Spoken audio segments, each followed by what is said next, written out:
มาเบิงพิธีแห่สร้างเฮียงเกยอยู่นครหลวงพระบางเมืองมรดกโลก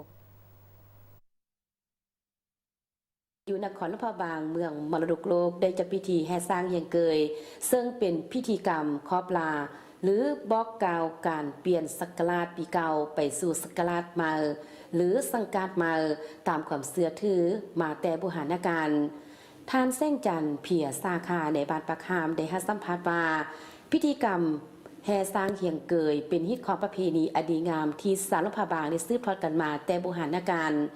ในแต่ละปีได้จัดขึ้นก่อนบุญปีใหม่ลาวเพื่อเสริมขยายให้เป็นกิจกรรมดึงดูดนักท่องเที่ยวทั้งภายในและต่างประเทศเข้ามาท่องเที่ยวหลวงพระบางให้นับมือนับลายขึ้น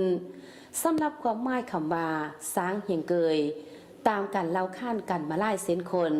สมัยก่อนแม่นการแอบสร้างก่อนเข้าสู่สนามรบโดยมีคำเว้าบางตอนในพิธีเฮียงเกยนั้นว่าสังกาดสังขารมาเจ้าผู้ใหญ่ท้ายปีท้ายเดือนเจ้ามึงเสือเสื้อสีแลเฮ้อมึงจำเจ้ามึงเสือเสื้อสีดำเฮ้อมึงจือยาหลังสั่งยาลืมจือเซอปุ่มผาไว้จือเซอไส้ผานอนให้เจ้าไว้หน้ามาสู่ให้เจ้ามันยืนแสนปีคำบานมุ่นเมืองนี่แลเวลาออกสู้หบนั้นเจ้าอย่าได้งวกซ้ายงวกขัว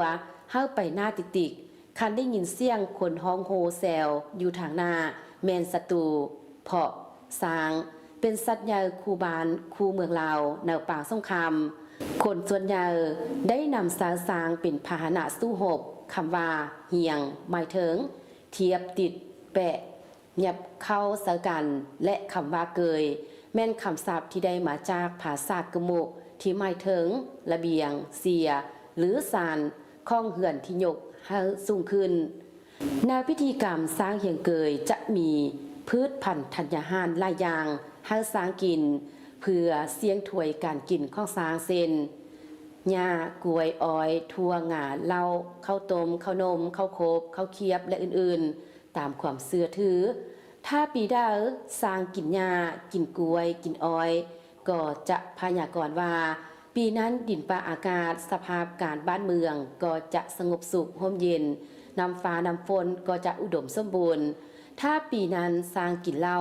ก็จะพยากรณ์ว่าบ้านเมืองจะมีอุปสรรคเหล่านี้เป็นต้นซึ่งในปีนี้ได้มีขบวนแห่เริ่มจากหน้าห้องว่าการแขวง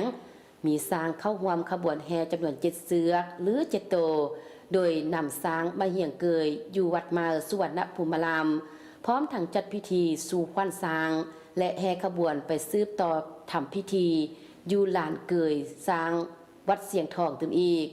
โดยมีมวลชนแค่ภายในและต่างประเทศร่วมสมอย่างล่วงไหลเคยสร้างนี่เป็นการทำพิธีสู่ขวัญสร้างฮิตของเดียวซึ่งพอกันมาจากนั้นเราก็มีพิธีเขาแล้วเราก็สร้างพระคำว่าจะได้ไปทางเสียงพร้อมเราจะเจ็บเราจะเคยสร้างด้วยกันตัวนึงต้องสามารถที่พวกเราได้คือว่าสำเร็จเรียบร้อยแล้วบ้านเราได้กระเทียมเลยนะหลังจากสร้างเฮียงเกยแล้วนอกบ้านพวกเราไปหัดสอบเอาเรื่องที่ว่าห่อผาบางห่อส่งผาบางเนาะในโซนก็เป็นลากสลดโมห่อผาบางเนาะที่นั่นพวกเขาได้กระเทียมอยู่ในตอนหน้าช่วงพิพิธภัณฑ์ก่อนที่ว่าผาบางไปเลยประทับอยู่ท่านเนาะเขาได้กระเทียมไปหมดแล้วแล้วมือ17ตอนเช้าเข้าบวชแล้วพวกเราจะเรียกแล้วก็จะได้การเสิร์ฟผาบางแห่ลงมาวัดส่งอยู่ที่วัดไปพวกเราจังสันเนาะข้าพเจ้าก็อยากเชื่อเสิร์ฟธรรมดาพี่น้องคนลาวเนาะครับเนี่ยภาคใต้เนาะทั่วประเทศลาวเขานี้คนต่างประเทศเนาะให้เข้ามาเที่ยวชมร่วงกระบางเขาเพราะว่าร่วงกระบางเขานี้มันเป็นพิธีมาเป็นกำบันเนาะที่สืบทอดมาในโบราณกาลนั้นและการฮิตของเขานี่ก็พวกคือกับแข้งอื่นในสารเนาะเพราะว่านี่เป็นเอกลักษณ์ของสมบัติแข้งร่วงกระบางของเรา